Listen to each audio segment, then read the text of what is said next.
selamat pagi Bapak Ibu Saudara, salam sejahtera dan salam sehat selalu untuk kita semua. Berjumpa kembali dengan saya dalam renungan firman Tuhan pada pagi hari ini. Harapan dan doa saya kiranya damai sejahtera dari Allah Bapa di sorga, kasih dan anugerah dari Tuhan Yesus Kristus, serta sukacita oleh Roh Kudus melimpah dalam hidup kita semua. Amin.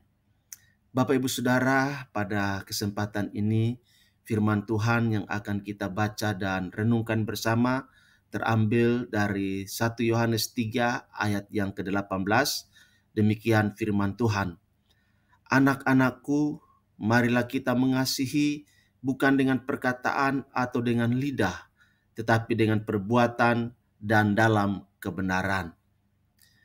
Bapak Ibu Saudara yang dikasihi oleh Tuhan Yesus Kristus, Khalil Gibran pernah berkata, cinta bukanlah sekedar kelemah lembutan atau kemurahan hati, atau apa saja dari kebaikan-kebaikan yang diberikan atau tidak diberikan. Cinta adalah membagi, memahami, memberikan kebebasan, menjawab panggilan, dan cinta adalah kehidupan. Bapak Ibu Saudara yang dikasihi oleh Tuhan Yesus Kristus, cinta adalah sebutan lain dari kasih. Kasih memiliki kekuatan besar yang memotivasi atau mendorong kita untuk bertindak, merawat dan melindungi orang yang kita cintai, meskipun itu membutuhkan pengorbanan. Kekuatan kasih seperti itu nyata dalam perjalanan hidup mantan Presiden Amerika Serikat Ronald Reagan.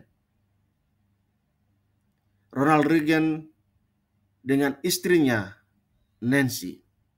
Nancy tahu bagaimana terus belajar mengasihi orang yang telah dinikahinya, meskipun dia berada dalam kondisi yang memprihatinkan.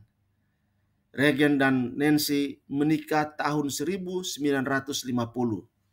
Tepatnya 2 tahun setelah mereka menjalani masa berpacaran.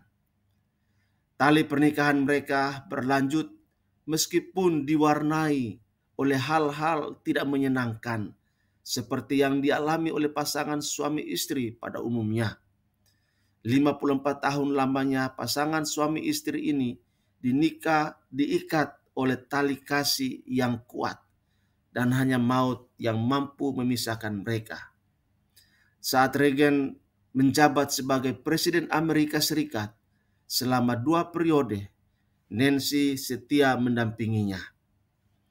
Setelah pensiun, Reagan menderita Alzheimer, satu penyakit yang membuat ia lupa segala-galanya. Bahkan ia lupa kepada istrinya sendiri.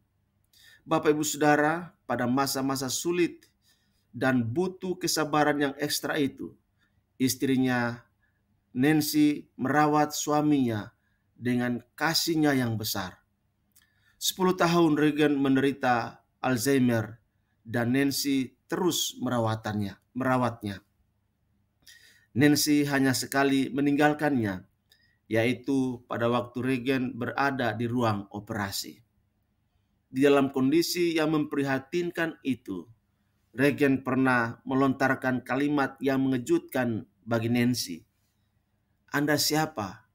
Kok siang malam terus-menerus menemani saya? Kekuatan kasih membuat Nancy mampu menjawab, aku istrimu sayang. Itu sebabnya aku terus menemanimu. Bapak Ibu Saudara yang dikasihi oleh Tuhan Yesus Kristus, adalah keuntungan jika kita mendapat kesempatan untuk merealisasikan kasih kita. Karena dengan demikian kasih kita akan semakin melimpah. Banyak orang yang rugi tidak melihat kekuatan kasih karena ia menahan diri untuk berbuat kebaikan yang sebenarnya bisa ia wujudkan, dan itu menyebabkan kasihnya memudar. Bapak Ibu Saudara yang dikasihi oleh Tuhan Yesus Kristus, Marilah kita ketika kita mendapat kesempatan untuk menabur kasih, itu artinya kita mendapat kesempatan, mendapat peluang anugerah untuk berkenan di hadapan Allah.